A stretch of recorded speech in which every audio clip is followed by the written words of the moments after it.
Happy Easter sa lahat, no? Ito ay Easter Sunday 2024. So nakita niyo naman, maaga talaga kasi madilim pa, pero meron naman tayong ilaw kahit papaano. So papunta tayo sa parking natin sa likod. Ito yung parking namin dito sa Cavite. So ito yung dito ako nagpa-park, no, pag ako nandito sa Cavite sa bahay ni Daddy. So syempre kami ay pabiyahe na kasi 5 o'clock yung salubong. Pero anong oras na, 5:26 na.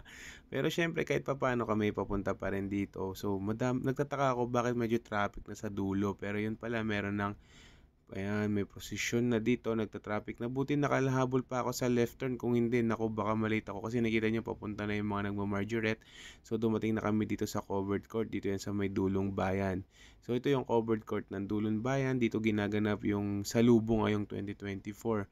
So, marami nagsimba dito. Mga taga UCCP Salinas, UCCP sa Real. Nakita nyo naman. Pero, syempre, hindi ko na tatapusin yung pagvi-video dito kasi syempre kailangan natin magdasal. So nakita niyo naman, liwanag na kasama ni Ram si Lola, magkatabi sila. Pero syempre may pasnak ang UCCP.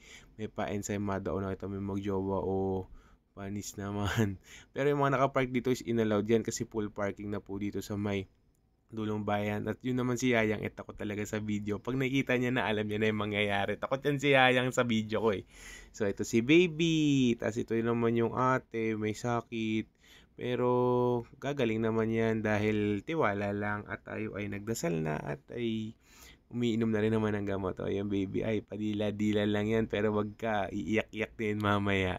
So, ito na, breakfast time. Ayaw ni daddy kumain sa Tapsilogan sa labas eh. Sabi niya magluluto na lang daw sila ni mami. Corn beef o mainit-init. O ito, o gutom-gutom yarn. O itong bayo ko eh, di uso damit. Ay, so itong isang bayo ko si Jet namamayayat na. Gutom na rin yan. Pati si Ram tulala na kasi syempre yan ang oras na nito.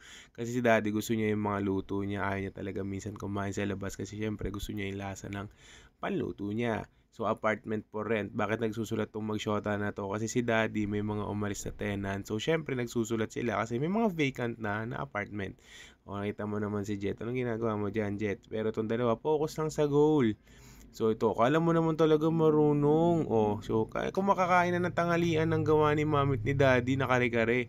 Ang daming gulay, ang daming tuwalya nito. Tuwalya ng ano to ha, laman ha. Diet tong bayaw ko na to si Jet eh. So, si Lola. So, kaya kami nandito sa kila Tito Jong is gathering na magpipinsan na may kainan dito kasi para dalawin si Lola.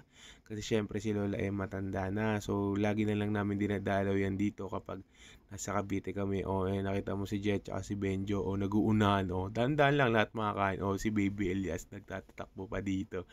So, okay naman dito ang banding kahit hindi kami kompleto kasi may ibang event din na puntahan yung ibang magpipinsan sila, no? So kahit pa paano okay lang. Yung asawa ko kala mo walker, bakit? Kasi takot yan sa dilim este sa palaka. Pero sabi ko hindi naman umuulan kaya huwag kang matakot. So, ayan, uwian na natin, no? So, marami ako natutunan ng mga bagay-bagay.